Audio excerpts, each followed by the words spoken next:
नमस्कार, आप देख रहे हैं अपना उत्तर प्रदेश। मैं हूं आपके साथ सचिन चौहान। नीट परीक्षा, प्रदर्शनकारी छात्रों और पुलिस बल के प्रयोग के मुद्दे पर संसद में सरकार और विपक्ष के बीच टकराव खत्म होने का नाम नहीं ले रहा है। गृह मंत्री अमित शाह ने लोकसभा अध्यक्ष ओम बिरला को बकायदा पत्र लिखा और कहा कि सरकार इस मुद्दे पर विस्तृत चर्चा के लिए तैयार है। संसदीय कार्य मंत्री किरेन रिजिजू ने विपक्ष पर चर्चा से भागने और सिर्फ नारेबाजी करने का आरोप लगा दिया। वहीं राहुल गांधी और कांग्रेस नेताओं ने कहा कि विपक्ष को लेक्चर नहीं बल्कि छात्रों और पुलिस कार्रवाई से जुड़े सवालों के सीधे जवाब देने चाहिए। इसके साथ ही राम मंदिर के मुद्दे को लेकर भी सदन में भारी गहमागहमी देखने को मिली है। विपक्ष इन दोनों मुद्दों को लेकर सरकार पर पूरी तरह से हमलावर नजर आया। मोदी जी के धार्मिक संस्थानों में जो कुछ हो रहा है और शिक्षा परीक्षा को लेकर के जो हो रहा है, पहले दिन ही से समाजवादी पार्टी का ये पक्ष रहा कि शिक्षा परीक्षा और धार्मिक संस्थानों में जिस तरीके से भारतीय जनता पार्टी या उनके संगी साथी अंडरग्राउंड लोग मिलकर के चोरी कर रहे हैं, दोनों मुद्दों के पीछे एक ही गिरोह है। दोनों मुद्दों के पीछे एक ही तरह का मामला है। इसलिए दोनों मुद्दों पर बहस होनी चाहिए थी, क्योंकि जब एक गिरोह काम कर रहा है तो दोनों मुद्दे एक ही हुए, या यूं कहें एक सिक्के के दोनों पहलू एक ही हैं। भारतीय जनता पार्टी और उनके अंडरग्राउंड अनरजिस्टर्ड लोग संगी साथी। शिक्षा परीक्षा में जो सवाल उठा किनके खिलाफ उठा, या धार्मिक संस्थान पे किसके खिलाफ उठा, तो उस सब के पीछे एक ही गिरोह काम कर रहा है। इसलिए हम चाहते थे दोनों मुद्दों पर बहस हो। सरकार बहस से हटना चाहती, जवाब नहीं देना चाहती है। जवाब नहीं है उनके पास। जो लखनऊ से, जो यूपी से एसआईटी रिपोर्ट आई है, उसमें बहुत सारे लोगों के नाम हैं जो बहुत क्लोज हैं सरकार के या भारतीय जनता पार्टी से क्लोज हैं। इसलिए हो सकता है वो बहस न करें। और फिर सच्चाई तो ये है, चोरी कहीं हो, घूम फिर करके बोरी एक ही जगह पहुंच जाती है।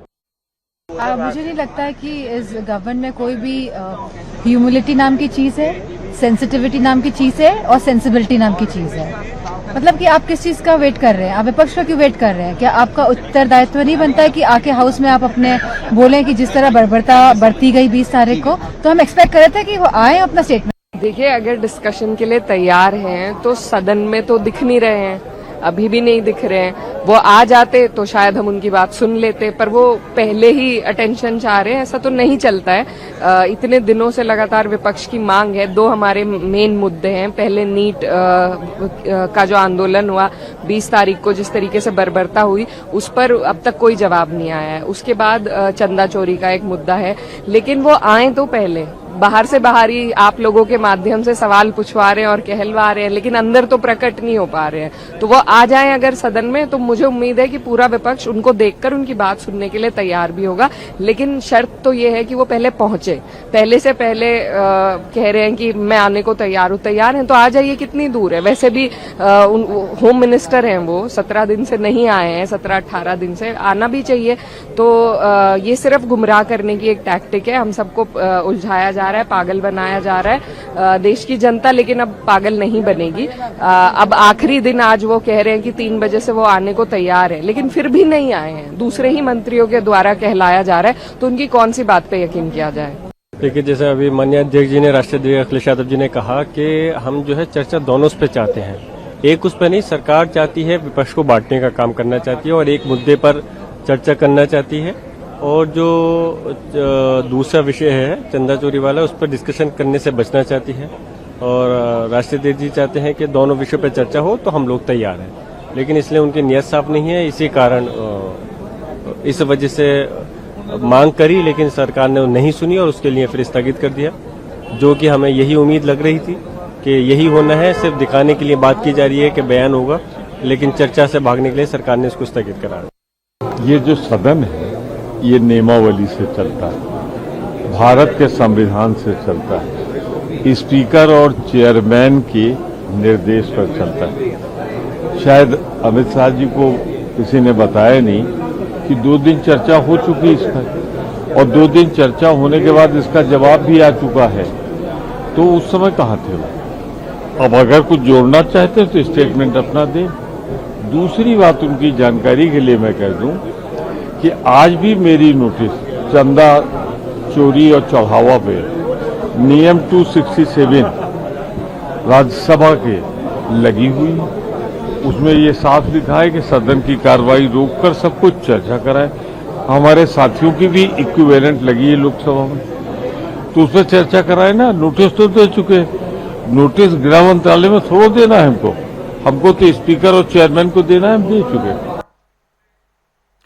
और वहीं सहारनपुर में बीजेपी के राष्ट्रीय नेतृत्व आह्वान पर महानगर बीजेपी इकाई ने प्रत्येक मंडल में देशभक्ति गीतों के साथ तिरंगा यात्रा निकाली है और बीजेपी विधायक राजीव कुंवर, मेयर डॉक्टर अजय कुमार सिंह समेत बड़ी संख्या में कार्यकर्ता हाथों में तिरंगा लेकर पैदल मार्च करते हुए नजर आए हैं। वहीं बीजेपी महानगर अध्यक्ष शीतल बिश्नोई ने कहा, तिरंगा केवल राष्ट्रीय ध्वज नहीं बल्कि देश की एकता, अखंडता, गौरव, बलिदान का प्रतीक है। उन्होंने यह भी कहा कि नागरिक के मन में राष्ट्रीय भक्ति की भावना मजबूत करने के उद्देश्य से यह अभियान चलाया जा रहा। यात्राओं के दौरान देशभक्ति के नारों और गीतों से माहौल गूंज उठा।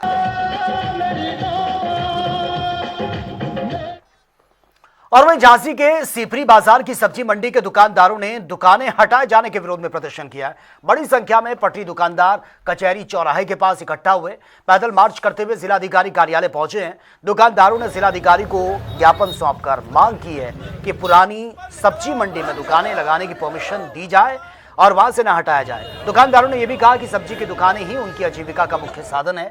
उन्होंने प्रशासन से मामले में राहत देने की मांग की। अयोध्या में राम मंदिर से जुड़ी अहम प्रशासनिक जिम्मेदारियों के लिए सीईओ की नियुक्ति की जो प्रक्रिया है वो तेज हो गई है। सीईओ पद के लिए उम्मीदवारों के इंटरव्यू का दौर भी जारी है और अब तक करीब 3 घंटे तक उम्मीदवारों की जो इंटरव्यू की प्रक्रिया है वो चली है। चयन प्रक्रिया के अगले चरण में उम्मीदवारों के प्रदर्शन, योग्यता के आधार पर नियुक्ति को लेकर यह फैसला लिया जाएगा। आपको बता दें कि सीईओ की नियुक्ति मंदिर से जुड़े प्रशासनिक और प्रबंधन कार्यों के लिहाज से महत्वपूर्ण मानी जा रही है। फिलहाल इंटरव्यू प्रक्रिया जारी है और अब सबकी निगाहें अंतिम चयन में टिकी हैं। जल्द ही नए सीईओ के नाम पर फैसला हो सकता है।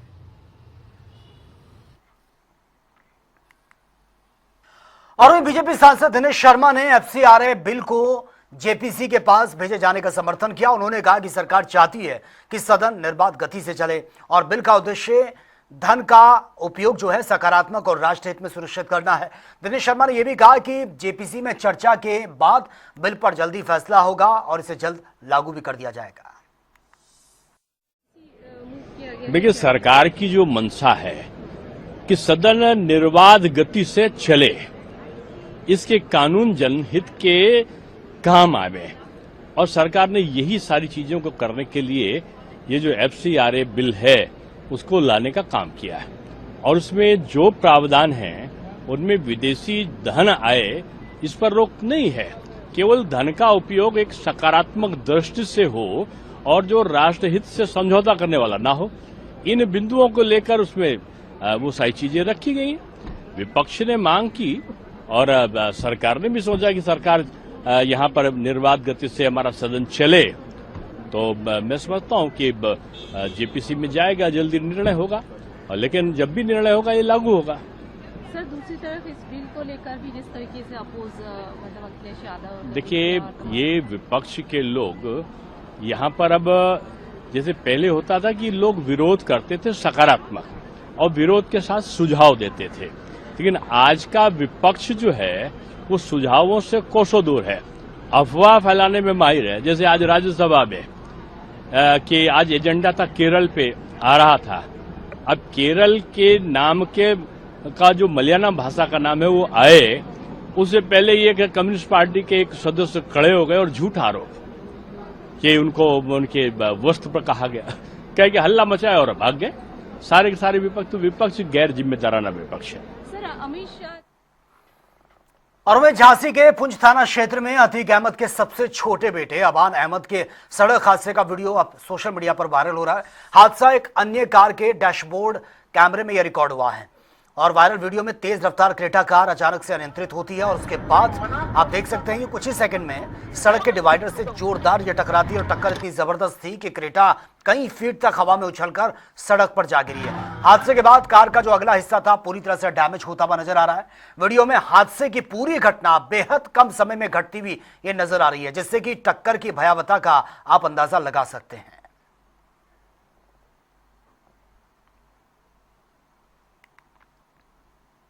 और वही हमीरपुर में जेन अल्फा के प्रदर्शन के बाद आपको बता दें कि प्रशासन पूरी तरह से एक्टिव है और कलेक्ट्रेट में हुए प्रदर्शन के अगले दिन एडीएम राकेश कुमार, एसडीएम अभिषेक कुमार, खनिज अधिकारी और पीडब्ल्यूडी अधिकारियों ने यह चंदपुर की खराब सड़क का खुद निरीक्षण किया। अधिकारियों ने ग्रामीणों से बातचीत की और जल्द निर्माण का भरोसा भी दिया है। एडीएम ने कहा कि रास्ते में जो गड्ढे हैं उनको भर दिया जाएगा। सड़क निर्माण की बात भी उन्होंने कही है। का उद्देश्य है कि जो ये इन मजरों को जो जोड़ता है संपर्क मार्ग, तो वो निर्बाध रूप से चलता रहे। तो इसीलिए इसमें जो बरसात वगैरह के कारण जहाँ जल भरा हो गया है या कहीं उबड़ खाबड़ हो गया है, तो वैसे जो पैच जो है उसको फिलिंग के लिए जो है हम लोग योजना बना रहे हैं और उसको जल्दी ही फिल करा के इसको मोटरेबल बना दिया। काफी हद तक ये मोटरेबल है, बट कहीं कहीं जो है पैच है तो उसको सही कराया जाएगा। और वहीं प्रयागराज में हरियाली अमावस्या पर संगम घाटों पर श्रद्धालुओं की भारी भीड़ देखने को मिली है। श्रद्धालुओं ने पवित्र स्नान कर पूजा अर्चना की है, पूर्वजों की शांति के लिए दान पुण्य भी किया है। मान्यता है कि इससे परिवार में सुख समृद्धि बनी रहती है। एक बार ये रिपोर्ट देख लेते हैं। प्रयागराज में बुधवार को दिन निकलते ही संगम के घाटों पर खूब चहल पहल नजर आई। सावन के पवित्र महीने में आने वाली हरियाली अमावस्या के मौके पर श्रद्धालुओं ने संगम में स्नान और पूजा अर्चना की। मान्यता है कि इस दिन अपने पूर्वजों के लिए अनुष्ठान और दान पुण्य करना उनकी शांति और परिवार की भलाई के लिए अच्छा माना जाता है। सावन के महीने में जो अमावस्या होती है उसका नाम हरियाली अमावस्या। इस दिन भगवान कृपा से गंगा स्नान करें, भगवान शंकर की और भगवान विष्णु की पूजा करें, उसके घर में हमेशा मंगल बना रहता है।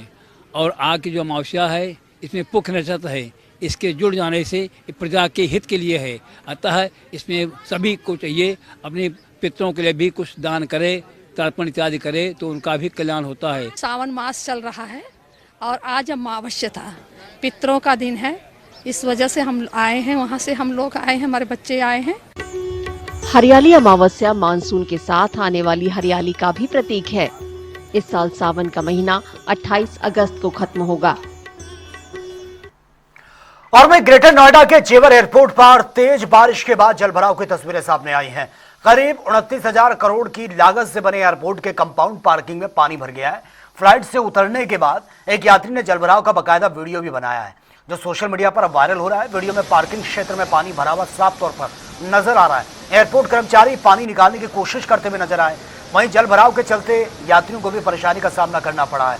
एयरपोर्ट जैसी हाईटेक सुविधा में बारिश के बाद पानी भरने को लेकर अब सवाल खड़े हो रहे हैं।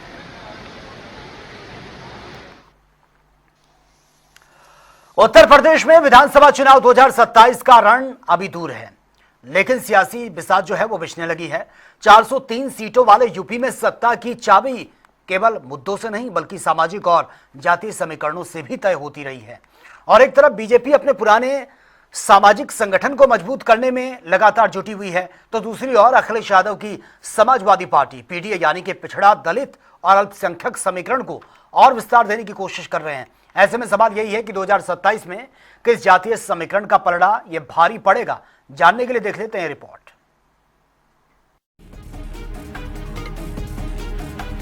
यूपी की राजनीति को समझना है तो यहाँ के जातीय गणित को समझना बेहद जरूरी है। हालांकि जातियों की मौजूदा हिस्सेदारी का कोई आधिकारिक सार्वजनिक आंकड़ा नहीं है, लेकिन अलग अलग अनुमानों में ओबीसी आबादी सबसे बड़ा सामाजिक समूह, दलित आबादी करीब 1/5 हिस्सा और सवर्ण आबादी करीब 18 से 20% के आसपास मानी जाती है। जातीय समीकरण ओबीसी लगभग 40 से 50% है, दलित लगभग 20 से 21%, सवर्ण करीब 18 से 20%। यानी 2027 की लड़ाई में सवाल सिर्फ ये नहीं होगा कि कौन सी पार्टी किसके साथ है, सवाल ये भी होगा कि कौन कितने सामाजिक समूहों को एक साथ जोड़ पाता है। यादव बनाम गैर यादव ओबीसी। ओबीसी के भीतर भी एक बड़ा सवाल है, यादव बनाम गैर यादव ओबीसी। यादव समुदाय लंबे समय से समाजवादी पार्टी का प्रमुख सामाजिक आधार माना जाता है। वहीं बीजेपी की रणनीति में गैर यादव ओबीसी समूह जैसे कुर्मी, लोध, निषाद, राजभर, मौर्य, शाक्य, सैनी और अन्य पिछड़ी जातियां खास महत्व रखती हैं। दलित फैक्टर। उत्तर प्रदेश में दलित आबादी करीब 20 से 21% के आसपास मानी जाती है। यही वजह है कि जाटव और गैर जाटव दलित दोनों ही 2027 के चुनाव में महत्वपूर्ण भूमिका निभा सकते हैं। बीजेपी, सपा, कांग्रेस और बीएसपी सभी दल दलित वोटरों तक अपनी पहुंच बढ़ाने की कोशिश में है। बीएसपी के लिए जाटव वोट उसका पारंपरिक आधार रहा है, जबकि गैर जाटव दलित वोटों को लेकर बीजेपी और दूसरे दलों की नजर बनी हुई है। ऐसे में दलित वोट में होने वाला थोड़ा सा बदलाव भी कई विधानसभा सीटों के नतीजों पर असर डाल सकता है। समाजवादी पार्टी 2027 के लिए पीडीए फॉर्मूले को अपनी सबसे बड़ी ताकत के तौर पर पेश कर रही है। पिछड़ा, दलित और अल्पसंख्यक इन 3 सामाजिक समूहों को एक साथ जोड़कर बीजेपी के खिलाफ व्यापक सामाजिक गठबंधन खड़ा करने की कोशिश है। दूसरी तरफ बीजेपी का जोर अपने मौजूदा सामाजिक आधार को मजबूत करने के साथ साथ गैर यादव, ओबीसी और गैर जाटव दलित वोटरों के बीच पकड़ बनाए रखने पर है। साथ ही सवर्ण वोट भी बीजेपी के लिए अहम आधार माना जाता है। यानी एक तरफ पीडीए का विस्तार तो दूसरी तरफ बीजेपी के लिए सामाजिक गठबंधन को बनाए रखना चुनौती है। महिला प्लस युवा फैक्टर। लेकिन 2027 का चुनाव सिर्फ जातीय गणित तक सीमित नहीं रहेगा। महिला वोटर, युवा रोजगार, कानून व्यवस्था, महंगाई, विकास और सरकारी योजनाओं का असर भी चुनावी समीकरण बदल सकता है। यही वजह है कि राजनीतिक दल जातीय समीकरण के साथ साथ लाभार्थी वोट और महिला वोट बैंक को भी साधने की कोशिश कर रहे हैं। 2027 में यूपी का जातीय गणित किस करवट बैठेगा?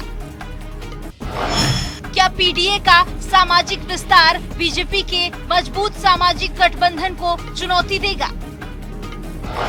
बीजेपी और गैर यादव, ओबीसी, गैर जाटव दलित, सवर्ण और लाभार्थियों वर्ग को फिर एक बड़े चुनावी गठबंधन में बदल पाएगी? फिलहाल तस्वीर साफ नहीं है, लेकिन इतना तय है कि 2027 की चुनावी लड़ाई में जातीय समीकरण सबसे बड़े सियासी फैक्टर में शामिल रहने वाला है। यूपी की सियासत में सवाल सिर्फ वोटों की संख्या का नहीं, सवाल है कि कौन कितने सामाजिक समीकरण को अपने साथ जोड़ पाता है। डेस्क रिपोर्ट, जनता टीवी।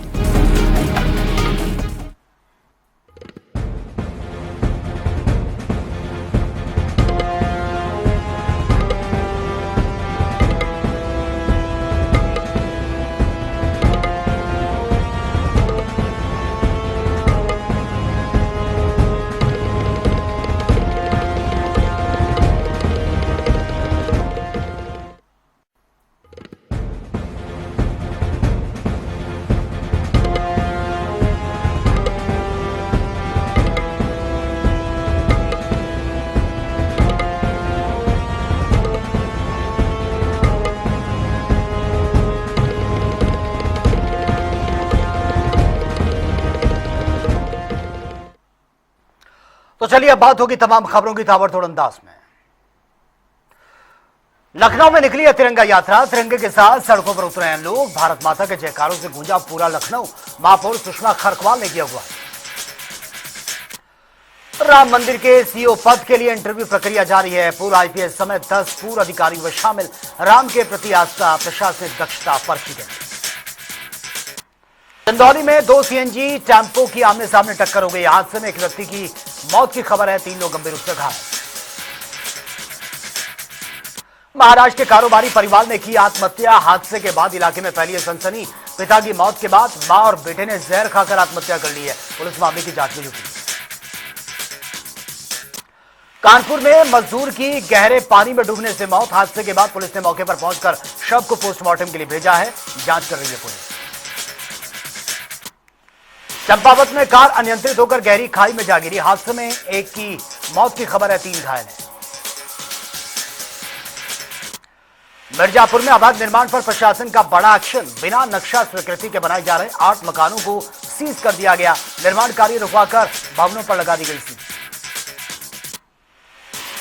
एटा के मारहरा में तिरंगा यात्रा का भव्य आयोजन किया गया। तिरंगे की शान में उमड़ा जनसैलाब। बीजेपी जिला अध्यक्ष प्रमोद गुप्ता भी तिरंगा यात्रा में शामिल। बड़ी संख्या में पदाधिकारी कार्यकर्ता भी रहे मौजूद। बुलंदशहर के कबड्डी खिलाड़ी और सेना के जवान अमन सोलंकी की सड़क हादसे में मौत। हरिद्वार से गंगा जल लेकर लौट रहे अमन की बाइक डीजे वाहन से टकरा गई। कौशाम्बी में प्राथमिक विद्यालय का भवन जर्जर है। छत और दीवारें दे रही हैं हादसे को दावत। ग्रामीणों का आरोप, शिकायत के बावजूद भी नहीं हुई ठोस कार्रवाई। अलीगढ़ के बडोली गांव में तालाब में दिखाई दिया विशाल मगरमच्छ। मगरमच्छ के दिखने से ग्रामीणों में डर का माहौल।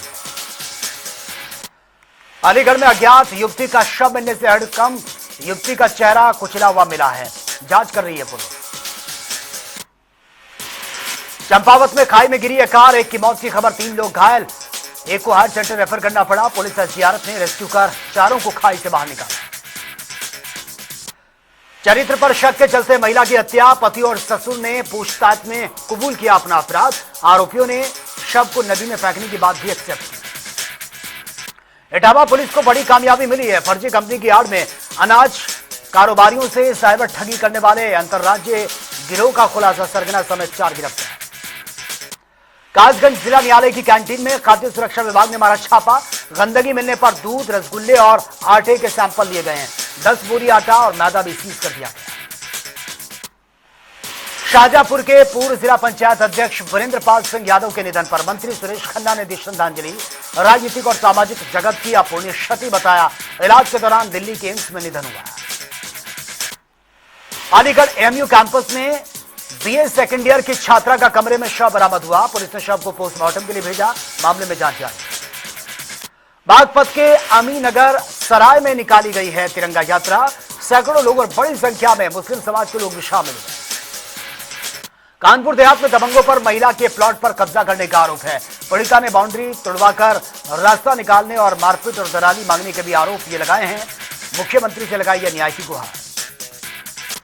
बदायूं में कार की टक्कर से गाय की मौत की खबर है। चालक से मारपीट के मामले ने तूल पकड़ा। मेडिकल परीक्षण में नहीं मिला शराब और चालक ने मारपीट और हत्या के प्रयास का आरोप लगाते हुए थाने में तहरीर दी। मैनपुरी में एसओजी और एलाऊ पुलिस को बड़ी सफलता मिली है। धार्मिक स्थलों से मोबाइल चोरी करने का गिरोह का खुलासा। 4 सदस्यों को गिरफ्तार किया। 32 मोबाइल, कार और तमंचा बरामद।